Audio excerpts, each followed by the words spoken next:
Hello everyone, welcome back to your channel Scientia. जैसे कि आप लोग जानते हैं, हमने पीटेट और सीटेट की प्रिपरेशन स्टार्ट की हुई है। उसी को कंटिन्यू करते हुए जो आपके लिए मोस्ट इम्पॉर्टेंट है वो है एमसीक्यूज़। क्योंकि अगर आप लोग प्रैक्टिस नहीं करोगे तो फिर आप लोगों को एग्ज़ाम में बहुत प्रॉब्लम होगी। कोई भी चीज़ को अगर आप अच्छे से करना चाहते हो, कोई भी एग्ज़ाम को अगर अच्छे से क्रैक करना चाहते हो, अच्छे मार्क्स से क्रैक करना चाहते हो, तो उसके लिए सबसे ज़्यादा इम्पॉर्टेंट क्या है, उसकी प्रैक्टिस करना। प्रैक्टिस कैसे हो सकती है? एमसीक्यू से। क्योंकि आपको पता ही तब लगता है कि कैसे क्वेश्चंस बन रहे हैं उस टॉपिक में से। ठीक है जी। इसीलिए आज हमने फर्स्ट क्या है सीरीज़ लेक्चर स्टार्ट किया है, किसका? एमसीक्यूज़ का। Let us start. जो हम फर्स्ट चैप्टर करने वाले हैं वो है food, it's sources and it's component. Food के क्या क्या सोर्स एंड इट्स कंपोनेंट्स। ये चैप्टर मैं कंप्लीट करवा चुकी हूँ। अगर अभी तक आपने ये चैप्टर नहीं देखा है तो प्लीज़ पहले इसकी वीडियो देख लीजिए, सो दैट आप अच्छे से एमसीक्यूज़ सॉल्व कर पाएँ। जो आप एमसीक्यूज़ सॉल्व करोगे, पहले आपने वीडियो को पॉज करना है, अपना आंसर मार्क करना है, देन फिर मैच करना है कि आपका आंसर ठीक है या गलत है। अपने आप को क्या है, नंबर देने हैं। पूरी ऑनेस्टी के साथ आपने ये क्या है एमसीक्यू सॉल्व करने हैं। ठीक है जी। सो दैट आपकी अच्छे से प्रैक्टिस हो सके। कोई भी डाउट है तो आप कमेंट कर सकते हैं। Let us start. हमारे फर्स्ट चैप्टर का फर्स्ट एमसीक्यू है the chief source of energy. Energy का मेन सोर्स कौन सा है? ठीक है जी। एनर्जी का मेन सोर्स कौन सा है? हमारा कार्बोहाइड्रेट। कार्बोहाइड्रेट्स हमारा क्या है, मेन सोर्स है एनर्जी का। क्लियर है? जिनसे हमें क्या मिलती है, एनर्जी मिलती है। कौन कौन से सोर्स हैं हमारे? ठीक है जी, काफ़ी हैं। प्रोटीन है, फैट्स है, विटामिन है, मिनरल्स हैं। बट क्या है, जो कार्बोहाइड्रेट्स हैं वो मेन सोर्स है एनर्जी का। सेकंड क्या है, वाटर की परसेंटेज क्या है हमारी बॉडी में? हमारी बॉडी में बहुत ज़्यादा अमाउंट में क्या प्रेजेंट होता है? वाटर। बट वाटर की क्या है, कितनी क्वांटिटी प्रेजेंट है? पर इन परसेंटेज, परसेंटेज में बताना है आपने। तो 60 to 70% वाटर प्रेजेंट है हमारी बॉडी में। तो इसका राइट आंसर क्या होगा? डी होगा। ठीक है जी। नेक्स्ट हम थर्ड की बात करते हैं। An example of starch. Starch का मैंने आपको एक टेस्ट भी करवाया था कि अगर आपने चेक करना है कि स्टार्च प्रेजेंट है या नहीं है तो आप कैसे चेक कर सकते हो। अब क्या पूछा हुआ है कि स्टार्च प्रेजेंट किस में होता है? आप टेस्ट के थ्रू भी कर सकते हो। पोटैटो में, मैंगो में, वीट में या बटर में। इन 4 ऑप्शन में से किस में क्या है, स्टार्च प्रेजेंट होता है? पहले आपने आंसर देना है। ठीक है जी, कमेंट भी कर सकते हो। देन आपने आंसर चेक करना है। तो इसका राइट आंसर है पोटैटो। पोटैटो में क्या प्रेजेंट होता है? स्टार्च। आप इसका टेस्ट भी करके देख सकते हो। ठीक है जी, मैंने आपको करवाया हुआ है चैप्टर जब रीड करवाया था। Next, the sugar present in milk. Milk में कौन सी शुगर प्रेजेंट होती है? देखिए, शुगर बहुत सारी फॉर्म्स में प्रेजेंट होती है, जैसे फ्रक्टोज, ग्लूकोज, लैक्टोज, सुक्रोज। ये बहुत सारी फॉर्म्स हैं किसकी? शुगर की। शुगर की फॉर्म्स हैं जिसको हम अलग अलग चीज़ों में अलग अलग टाइप की शुगर यूज़ करते हैं। अब यहाँ पे क्या पूछा है? मिल्क। मिल्क में कौन सी शुगर क्या है, प्रेजेंट है? अब आप, आई होप आपने आंसर कर दिया है।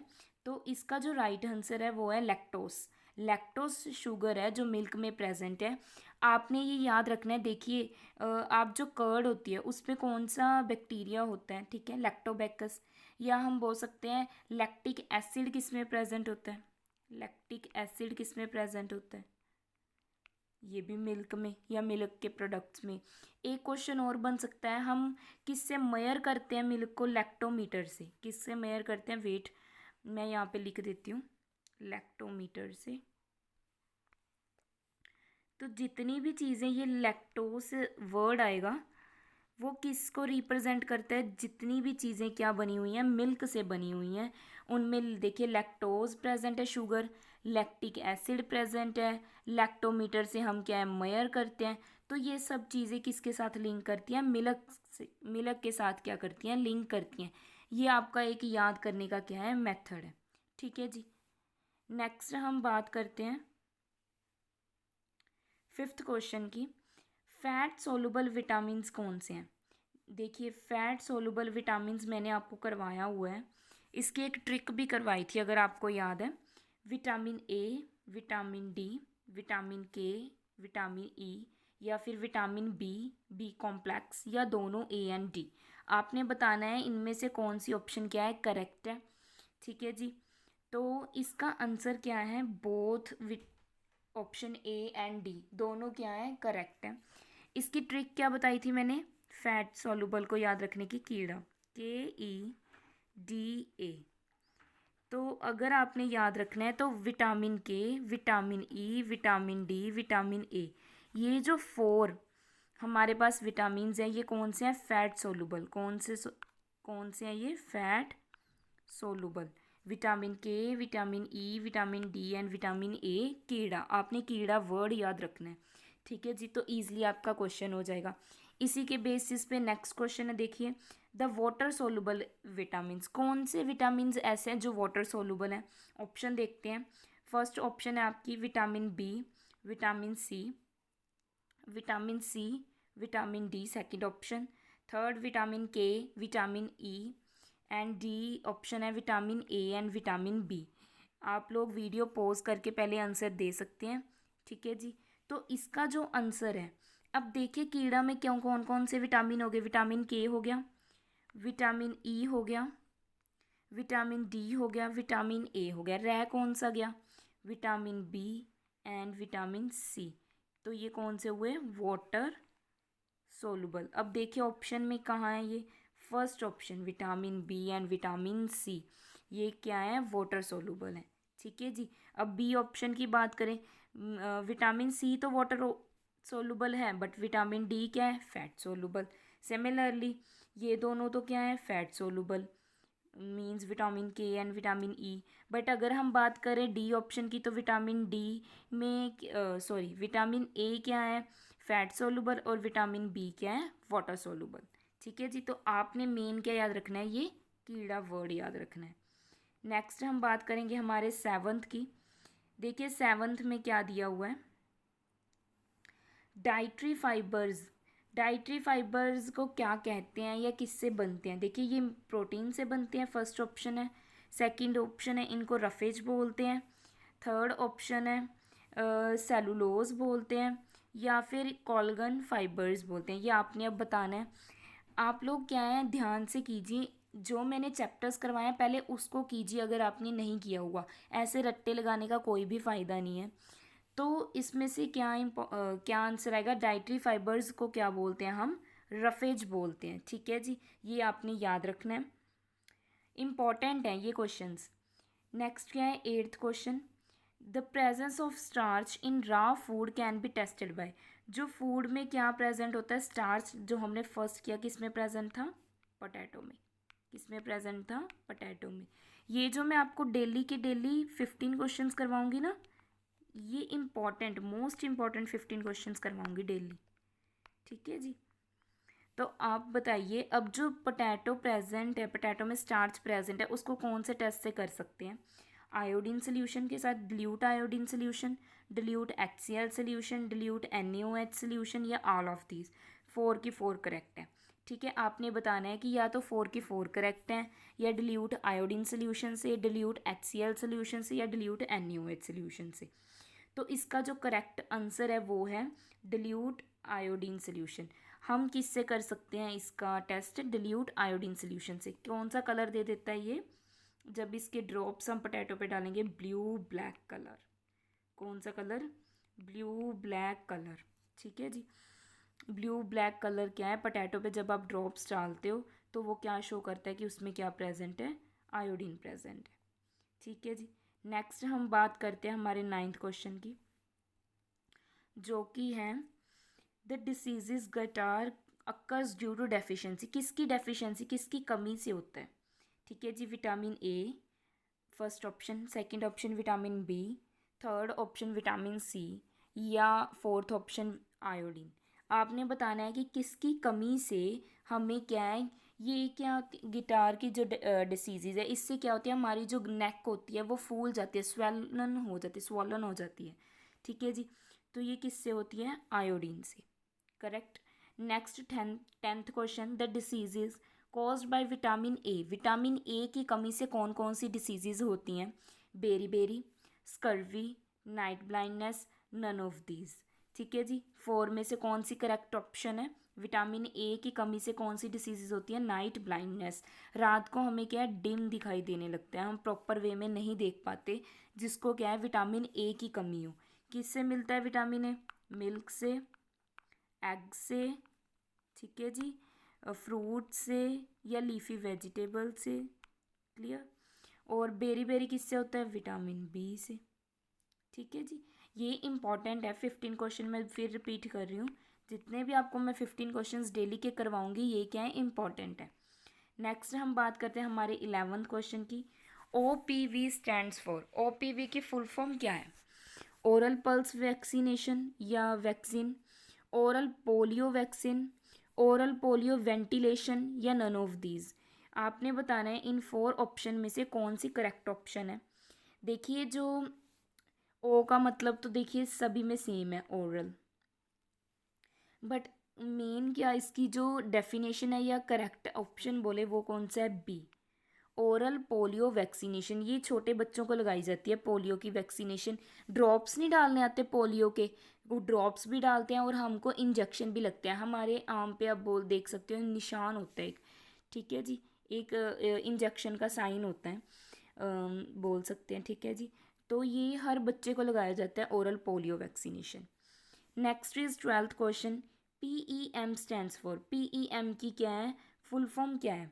फर्स्ट ऑप्शन है phosphoric energy mail nutrition, protein energy mail nutrition, या इन दोनों में से कोई भी नहीं, या दोनों। आपने बताना है कि PEM की फुल फॉर्म क्या है। देखिए, PEM की फुल फॉर्म क्या है? P for protein, E for energy and M for male nutrition. ये स्टैंड करता है PEM, ये इम्पोर्टेंट है। PEM स्टैंड करता है प्रोटीन एनर्जी मेल न्यूट्रिशन, जिसकी मीन्स प्रोटीन और एनर्जी की कमी हो जाए किसी की बॉडी में, तो उसको क्या बोलते हैं? प्रोटीन एनर्जी मेल न्यूट्रिशन, या फिर PEM शॉर्ट फॉर्म में। ठीक है जी, आई होप आपको 12 के 12 क्वेश्चंस क्लियर हो गए होंगे। नेक्स्ट हम बात करते हैं हमारे 13 क्वेश्चन की। Obesity caused. ओबेसिटी के कारण क्या होता है? ओबेसिटी का मतलब क्या होता है? मोटापन या मोटापा। इंडिया में इसको डिसीजेज अभी भी नहीं मानते हैं, बट बाहरले कंट्रीज़ में क्या है, इसको क्या है, एक डिसीज़ माना जाता है। ठीक है जी, ओबेसिटी को, इसका मीनिंग है ये ओबेसिटी का। तो अब बताइए, ओबेसिटी से होता क्या है? हाई कैलोस्ट्रॉल लेवल बढ़ जाता है, डिजीनेस, ठीक है जी, हेडेक, सिर दर्द होना, किडनी का डैमेज हो जाना, डैमेज ऑफ किडनी। 4 ऑप्शन में से कौन सी करेक्ट ऑप्शन है? मीन्स ओबेसिटी से कौन सी प्रॉब्लम आती है, आपने बताना है। तो इसका करेक्ट क्या है? हाई कैलोस्ट्रॉल लेवल बढ़ जाता है। आजकल तो आप नॉर्मली देखते हो, घरों में भी होती हैं जिनका वेट एक्सेस बहुत ज़्यादा है, तो उनको क्या है, कैलोस्ट्रॉल की प्रॉब्लम आती है। ठीक है जी, कैलोस्ट्रॉल बढ़ जाता है उनका। क्लियर? नेक्स्ट हम बात करेंगे 14th क्वेश्चन की। Diseases which effect lungs is. कौन सी ऐसी डिसीजेज हैं जिनकी वजह से क्या है, लंग्स पे इफेक्ट कर पड़ता है। ठीक है, मेनली क्या है, लंग्स पे इफेक्ट पड़ता है। TB, guitar, cancer of lungs and polio. हमारी 4 ऑप्शन है, देखिए। TB फर्स्ट ऑप्शन है, second is guitar, third is cancer of lungs and D polio. इनमें से बताना है कि करेक्ट ऑप्शन क्या है। आप वीडियो पॉज करके आंसर दीजिए। इसका राइट आंसर है cancer of lungs. Cancer of lungs से क्या है, लंग्स को क्या है, डायरेक्टली अफेक्ट पड़ता है। ठीक है जी, हमारे लंग्स क्या है, अच्छे से अपना वर्क नहीं कर पाते। क्लियर है? तो ये आपने याद रखना है। नेक्स्ट हम बात करते हैं, नेक्स्ट जो हमारा क्वेश्चन है उसकी बात करते हैं। देखिए, diseases caused by the bacteria. कौन सी ऐसी डिसीजेज हैं जो बैक्टीरिया के द्वारा होती हैं? कोई ना कोई ऐसा बैक्टीरिया जिसकी वजह से क्या है, हमें डिसीजेज हो जाती हैं। फर्स्ट ऑप्शन है TB एंड टाइफाइड। ठीक है जी, नेक्स्ट इज प्लेग्यू, थर्ड ऑप्शन है chicken pox, next D is fever, या फीवर की वजह से। ऐसी कौन सी डिसीजेज हैं जो बैक्टीरिया से होती हैं, ठीक है जी। मीन्स अलग अलग टाइप के बैक्टीरिया होते हैं, आप लोगों को तो पता ही है, ठीक है। उनकी वजह से कौन सी हमें डिसीजेज होती हैं। तो इसका जो करेक्ट ऑप्शन है वो है option A, TB and typhoid. ये क्या है, बैक्टीरिया के वजह से होती हैं डिसीजेज। तो मीन्स इनसे हम क्या पता लग रहा है इन इम्पॉर्टेंट 15 क्वेश्चन से कि आपको डिसीजेस किससे कॉज हो सकती है, मीन्स वायरसेस से, ये क्वेश्चन आ सकता है। डेफिशिएंसी, किसकी कमी से कौन सी डिसीजेज होती है, डेफिशिएंसी वाले क्वेश्चंस आ सकते हैं। या विटामिन के रिलेटेड क्वेश्चंस आ सकते हैं, ठीक है जी। या फुल फॉर्म्स बन सकते हैं कि इसकी फुल फॉर्म क्या है और उसकी फुल फॉर्म क्या है, इस टाइप के क्वेश्चंस बन सकते हैं, ठीक है जी। ये आपके मोस्ट इम्पॉर्टेंट 15 क्वेश्चंस थे। ऐसे ही हम सीरीज़ को कंटिन्यू करेंगे। Thank you so much. अगर आपको वीडियो अच्छी लगती है अपना फीडबैक ज़रूर दीजिए, वीडियो को लाइक कीजिए, कमेंट कीजिए। अगर आपने अब तक सब्सक्राइब नहीं किया चैनल को तो सब्सक्राइब कर लीजिए और बेल आइकन को प्रेस कर लीजिए, बेल आइकन को प्रेस कर लीजिए, ठीक है जी। और कोई भी डाउट है आपका, कोई भी एमसीक्यू के रिलेटेड, आप कमेंट कर सकते हैं। Clear? Please like the video. Thank you so much.